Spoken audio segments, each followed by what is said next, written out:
Lieutenant governor इंतजामिया ने इस हवाले से कमेटियां, high power committee, high level committee, Aadhaar biometric committee तश्कील दी। उन्होंने भी अपने रिपोर्ट सबमिट किए। पीडीपी बीजेपी की सरकार में उस वक्त के ऑनरेबल फाइनेंस मिनिस्टर जनाब वसीम राबू साहब ने एक कमेटी तश्कील दी। उन्होंने भी अपनी रिपोर्ट पेश की और उस रिपोर्ट के तनाजुर में SRO 520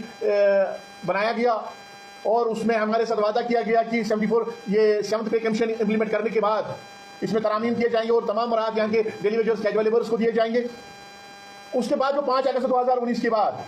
सरकारें चली गई, यहाँ पे एक नए दौर का आगाज हो गया। Honourable prime minister of India ने on the floor of house ऐलान किया। ऑनरेबल होम मिनिस्टर साहब ने जम्मू में ऐलान किया। यहाँ पे जो 36 यूनियन मिनिस्टर्स का डेलीगेशन आया, उन्होंने हमें आश्वासन दे दिया, लेकिन हालात आज तक बदले नहीं। फिर जब सरकार यहाँ की अवामी सरकार बनी, उमर अब्दुल्ला साहब ने इख्तियार संभाला तो एम्प्लॉय ज्वाइंट एक्शन कमेटी का एक वफद एम्प्लॉय ज्वाइंट एक्शन कमेटी के प्रेसिडेंट की सरबराही में उनसे मिला रायता ऑफिस में। मुबारकबादी के बाद हमने यहाँ पे जो बर्निंग इशू है, यहाँ का जो सियासी, यहाँ का जो समाजी और इंसानी मामला है डेली वेजेस, कैजुअल लेबर्स का, रेगुलराइजेशन और मिनिमम वेज एक्ट दिल्ली और लद्दाख के मुताबिक देने का मुतालबा हमने किया। तो उस वक्त उन्होंने हामी इस चीज की वर्दी की आज के बजट सेशन में इस मामले के हवाले से आपके साथ इंसाफ किया जाएगा, तनख्वाह में बढ़ोतरी की जाएगी। बहरहाल बजट सेशन आ गया तो बजट में हमारे हवाले से एक भी शब्द नहीं किया गया। तो यहाँ के आरसी मुलाजमीन ने जम्मू कश्मीर के तूल अर्ज में, खासकर अगर हम कश्मीर वादे कश्मीर की बात करेंगे, यहाँ पे एक बहुत बड़ा प्रदर्शन हो गया, बहुत बड़ा एहतजाज देखने को मिला और सरकार मजबूर हो गई। Honourable chief minister of Jammu Kashmir जनाब उमर अब्दुल्ला साहब ने on the floor of house Hizb इख्तियार और हिज़्ब इख्तिलाफ के सामने इस बात का ऐलान किया कि हम डेली वेजर्स, कैजुअल लेबर्स का मामला इंसानी और समाजी मामला समझते हैं, ये हमारे लिए दर्द दिल वाला मामला है। इसको हल करने के लिए हम एक और कमेटी तश्कील दे देंगे। इसका मतलब यह है कि 4-5 कमेटियां ऑलरेडी तश्कील दी गई थी, उन्होंने रिपोर्ट पेश किए थे, एहसास पेश किए थे और उसके बाद 19 मार्च 2025 को चीफ सेक्रेटरी साहब की सरबराही में और एक कमेटी तश्कील दी और 19 सितंबर 2025 को उस कमेटी का जो मियाद है, उसका जो टाइम फ्रेम दिया गया था वो मुकम्मल हो जाता है। तो आज हम उस कमेटी की सरबराह और वर्दी चीफ सेक्रेटरी साहब और यहाँ के चीफ मिनिस्टर साहब की खिदमत में एक गुजारिश करना चाहते हैं कि जो कमेटी ने रिपोर्ट फ्रेम की है, उस रिपोर्ट के हवाले से जो हमारे तहफुजात है, जो हमारे तजावीज़ है, जो हमारी आरा है, रेगुलराइजेशन के हवाले से, मिनिमम वेज एक्ट के हवाले से, हम चाहते हैं कि हमें एक मौका फराहम किया जाए एम्प्लॉय ज्वाइंट एक्शन कमेटी को। यहाँ के मुलाजमीन जो 4.5 लाख और डेली वेजेस, कैजुअल लेबर्स का मुश्तरका प्लेटफॉर्म है, हमें एक मौका फराहम किया जाए ताकि हम अपनी बात उनके सामने रखें। और ये जो डेली वेजेस, कैजुअल लेबर्स का मामला है, जो मुख्तलिफ नामों के तहत मुख्तलिफ महकमों में काम कर रहे हैं, ये मामला हमेशा के लिए हल हो जाए। ये फैसला और ये रिपोर्ट एक तरफा नहीं होना चाहिए। उससे क्या होता है, फिर कल को हम फिर से सड़कों का रुख करेंगे, नतीजा ये निकलेगा ये 6 महीने की जो एक्सरसाइज वो करेंगे वो भी बेसूद साबित हो जाएगी। इसलिए हमारा उनसे मुतालबा है कि इस रिपोर्ट को फाइनल करने से पहले, इस रिपोर्ट को कैबिनेट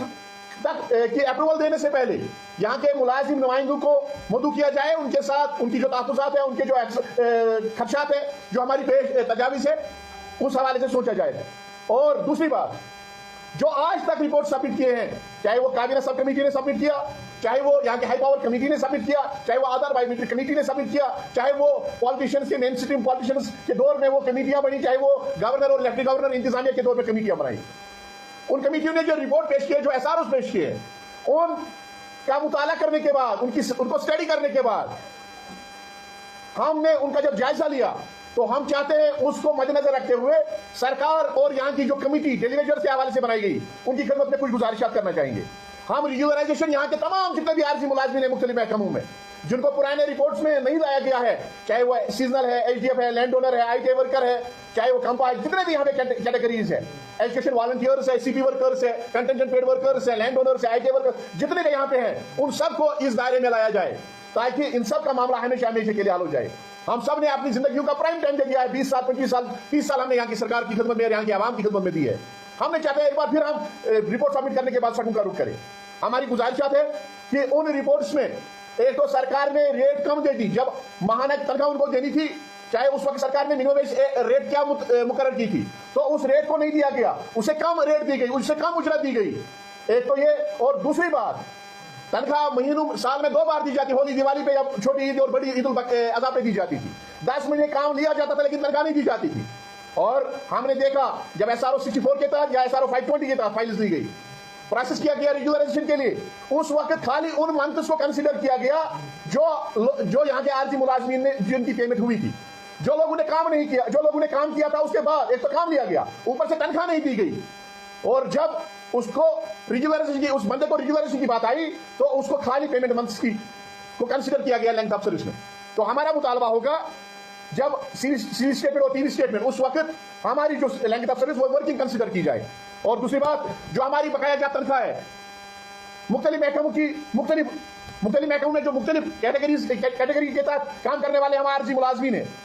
कोई एक रेट लेता है, कोई दूसरी रेट लेता है, किसी के 100 महीने बकाया, किसी को 10 महीने बकाया, किसी 18 महीने बकाया है, किसी को 150 महीना बकाया है। हम चाहते हैं या तो वो बकाया जात वागुजार किया जाए, या जो वो पीरियड है जब रेगुलराइजेशन की जाए तो हमारी उस सारी सर्विस को सर्विस के साथ जोड़ा जाए, वो सारा जो पीरियड है वो सर्विस के साथ जोड़ा जाए। और दूसरी बात, कैबिनेट सब कमेटी ने पिछली बार रिपोर्ट सबमिट किया था, उसमें उन्होंने दो चीजें कही थी। रिपोर्ट पर सबमिट किया था उन्होंने, हेल्थ फोर्स पोस्ट की क्रिएशन करो, या यहाँ पे सुपरनमरी पोस्ट की क्रिएशन करो, उनके अगेंस्ट इनको रेगुलराइज किया जाए। लेकिन उसमें एक बात यह कही गई थी कि इनकी चेंज ऑफ डिजिग्नेशन नहीं होगी। उसमें यह कहा गया था कि इनको प्रमोशन इसके बाद नहीं दी जाएगी। ये कहां का इंसाफ है? एक बंदे से आप 20 साल 25 साल कलील अमाउंट पे, कलील तनख्वाह पे काम लोगे, वही काम जो यहाँ के कन्फर्म्ड एम्प्लॉय 40,000 से 80,000 रुपए लेके करते हैं, या बराबर बेकार ले रहे हो, इंसानी जानों का जिया कर रहे हो। ये ह्यूमन राइट्स वायलेशन है। एक तो आप ये कर रहे हो, और दूसरी बात फिर आप 25 साल गुजरने के बाद आप इसी को ये कहोगे कि आप प्रमोशन का हक नहीं रखते हो, अब आपकी डिजिग्नेशन चेंज नहीं हो सकती है। ये सरासर नाइंसाफी है। सरकार से हमारा मुतालबा है इस चीज को भी, इस पर भी गौर किया जाए। हम चाहते हैं कि जो सुपरनमरी पोस्ट्स के अगेंस्ट यहाँ के आरटी मुलाजमीन को रेगुलराइज किया जाए, जैसे कि 40,000 जो हमारे आरटी मुलाजमीन हैं उनके लिए जो गवर्नर इंतजामिया ने पिछली बार हल निकाला, वही हल उन्हीं सुपरनमरी पोस्ट्स के अगेंस्ट यहाँ के आरटी मुलाजमीन को रेगुलर किया जाए। अगर सरकार चाहती है कि हम एक फेज में नहीं कर सकते हैं तो एम्प्लॉय ज्वाइंट एक्शन कमेटी इसके लिए उनको एक तजवीज पेश करती है कि आप फेज वाइज रेगुलराइजेशन करिए, हमें कोई एतराज नहीं है। लेकिन जो लोग रह जाते हैं जिनको वेट करना पड़ेगा, उनकी तनख्वाह तब तक बराबर मिनिमम वेज एक्ट के तहत, चाहे लद्दाख के तर्ज पे चाहे दिल्ली के तर्ज पे 14,000 से 29,000 रुपये दिए जाए, और वो तमाम मुराद दिए जाए जो यूटी बनने के बाद यहाँ के रेगुलर कन्फर्म्ड एम्प्लॉयज ले रहे हैं। और इसके अलावा जिन लोगों ने अपनी सारी जिंदगी यहाँ के आवाम की खिदमत में वक्त की है, मुख्तलिफ महकमों में, पब्लिक सेक्टर यूनिट्स में, कॉर्पोरेशन में, ऑटोनोमस बॉडीज में, गवर्नमेंट डिपार्टमेंट्स में, तो उन्होंने जो कुर्बानी दी है, दौरानी ड्यूटी वो शहीद हो गए हैं, अपने पीछे वो मासूम अयाल छोड़ के चले गए हैं। हमारा मुतालबा है उनका भी इस पॉलिसी में, इस रिपोर्ट में जिक्र होना चाहिए। हमारा मुतालबा है कि उनके अफराजी खाना में से एक फर्द को सरकारी नौकरी दी जाए। आपने देखा होगा महकमा बिजली में कई ऐसे मुलाजमीन हैं जो हैंडीकैप्ड हो गए, जिनके माँ बाप को ये उम्मीद थी कि ये बड़ा हो जाएगा, मेरे बुढ़ापे का सहारा बनेगा, लेकिन कोई टांग से कटा हुआ है, कोई किसी की बाजू कटी हुई है, और अपने अयाल के लिए उम्र भर के लिए उनके कदम पर वो बोझ बन गया है। इसी तरीके से बाकी महकमों में भी उम्र सारी देने के बाद इस दुनिया से चले गए, दौरानी ड्यूटी ही शहीद हो गए, उनके बच्चे तरस रहे हैं, उनके जो बेवाएं हैं वो तरस रहे हैं, दर की ठोकरें खा रहे हैं वो। हमारा मुतालबा है उनके हवाले से भी इस रिपोर्ट में फैसला होना चाहिए। और साथ में ही हम और एक मुतालबा करना चाहेंगे, यहाँ इस यूटी, या हम स्टेट कहिए या यूटी जम्मू कश्मीर कहिए, प्रधानमंत्री का एक नारा है कि एक विधान एक निशान और एक संविधान, लेकिन जम्मू कश्मीर में कुछ मुख्तलिफ हो रहा है। यहाँ का जो पॉलिटिशियन है, अगर वो इलेक्शन जीत जाता है, रिजल्ट डिक्लेयर होता है, खुदा न खासा अगर उसकी रिजल्ट डिक्लेरेशन के बाद 2 मिनट के बाद उसकी डेथ हो जाती है,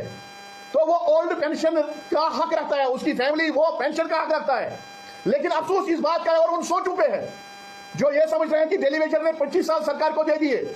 जो ये सोच रहे हैं कि यहाँ के कन्फर्म्ड एम्प्लॉयज ने, चाहे वो पब्लिक सर्विस कमीशन के थ्रू आए, चाहे वो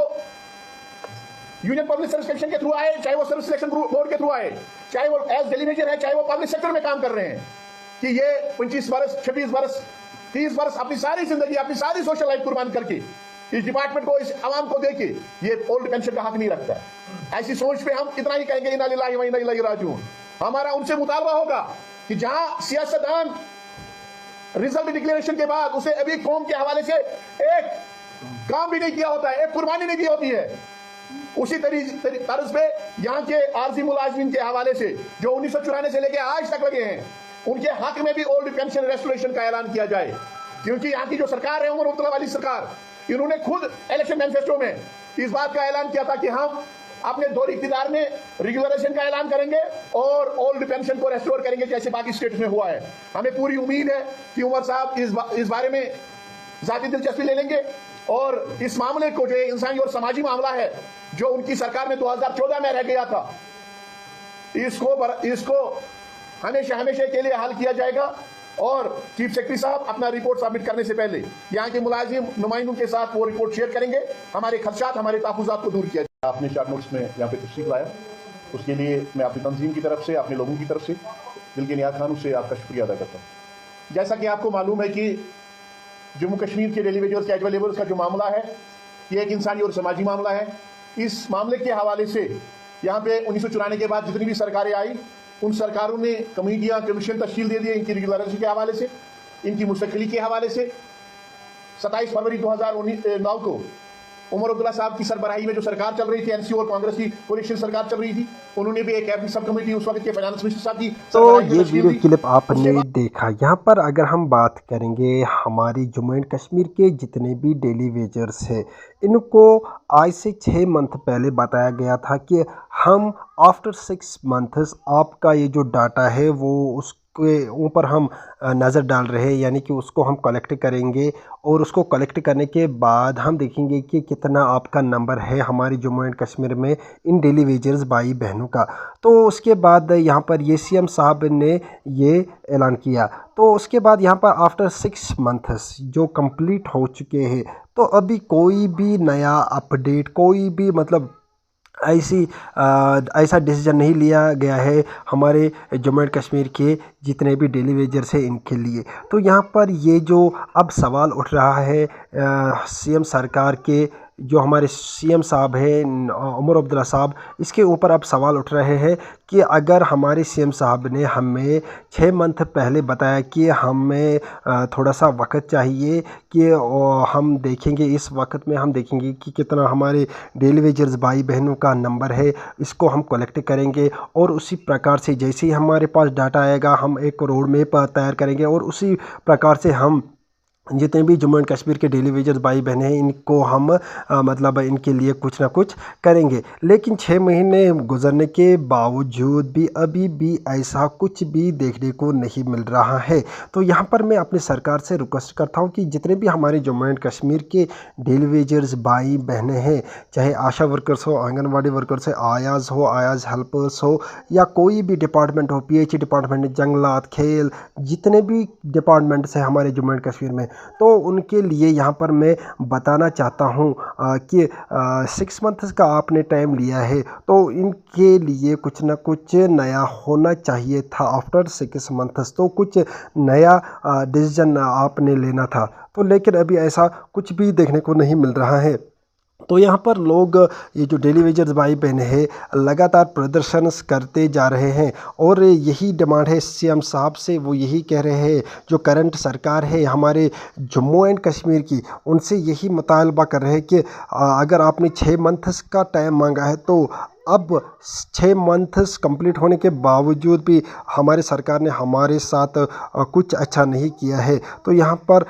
यही अभी का नया अपडेट था। अगर वीडियो पसंद आया होगा इसको ज़्यादा से ज़्यादा